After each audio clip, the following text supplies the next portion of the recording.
Vote দেবা BJP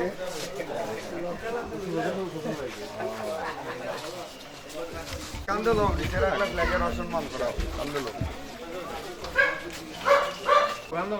Bharat माता के भारत माता के बीजेपी बीजेपी আসন্ন উপনির্বাচনে ধর্মনগর 56 নম্বর কেন্দ্রে বিজেপি মনোনীত প্রার্থী জোহর চক্রবর্তীকে পদ্ম চিহ্নে ভোট দেন। ভোট চাই, ভোট দেন। আমার ভোট আপনার ভোট, পদ্ম চিহ্নে সবার ভোট। মা বোনেরা বাধ্য জোট, পদ্ম চিহ্নে সবার ভোট। এই পাড়ায় পাড়ায় একজোট, পদ্ম চিহ্নে সবার ভোট। এই শ্রমিক ভাইয়েরা একজোট, পদ্ম চিহ্নে সবার ভোট। সবাই আমরা ভি কার্ড দেবো না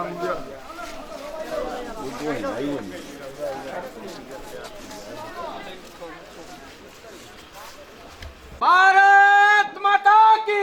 আমরা ইতিমধ্যেই আমাদের সাথে পেয়ে গেছি 56 নং ধর্মনগর বিধানসভায় ভারতীয় জনতা পার্টির মনোনীত প্রার্থী শ্রী জহর চক্রবর্তী।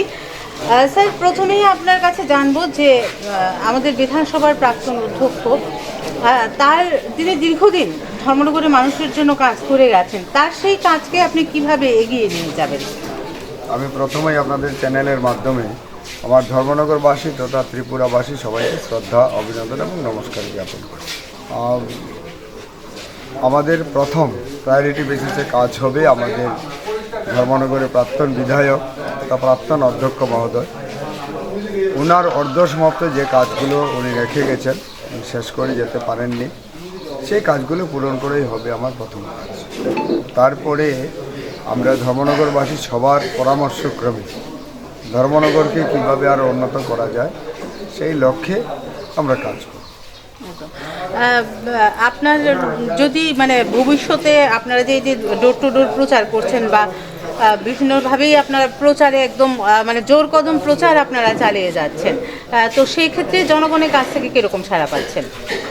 জনগণের কাছে খুব ভালো সাড়া। আমার মনে হয় এইবারে ভারতীয় জনতা পার্টির একটা মজবুত ঘাঁটি ধর্মনগরে রয়েছে, আপনারা জানেন।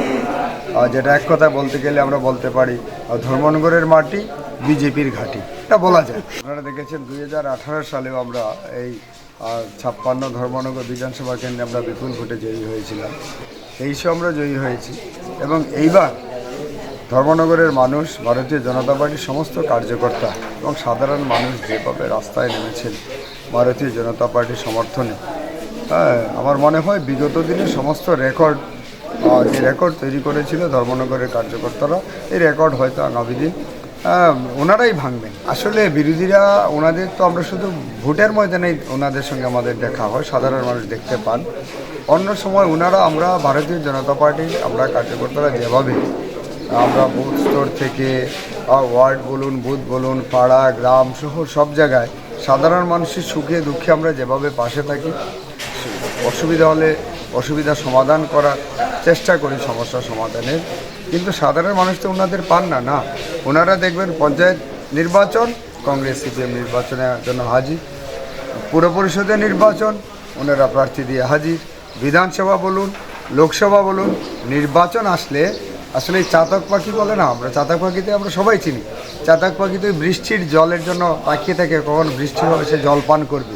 আমাদের ত্রিপুরা রাজ্যে এবং আমার ধর্মনগরের কথা বিশেষ করে বলবো, কংগ্রেস সিপিএমরা ঠিক চাতক পাখির মতো ভূমিকা পালন করে। ইলেকশন আসলে ওনারা রাস্তায় নেমে পড়েন, ইলেকশন শেষ ওনারা ঘরে ঢুকে গেলেন। এই হচ্ছে ওনাদের স্বভাব, যেটা দেখে আসছি এবং বর্তমানে সেই একই কায়দায় ওনারা চলছে।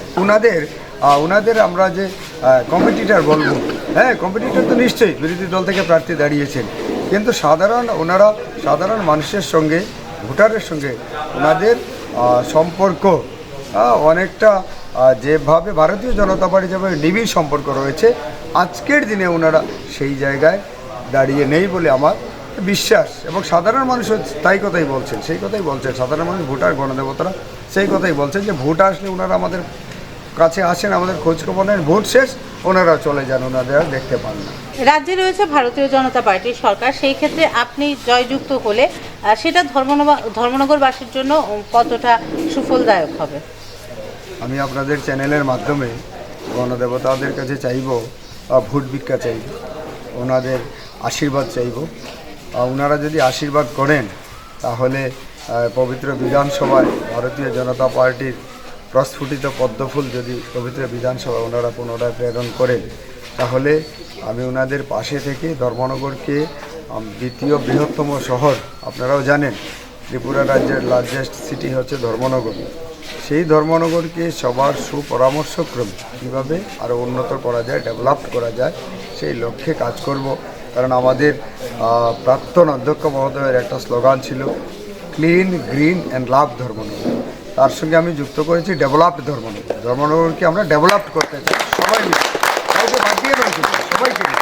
আমার বিরোধী বন্ধুরা যারা রয়েছেন তাদেরও সুপরামর্শ আমি চাইব, সবাইকে নিয়ে একটা ডেভেলপড ধর্মনগর আমরা তৈরি করব। একেবারে শেষে গণদেবতাদের উদ্দেশ্যে কি বলবেন?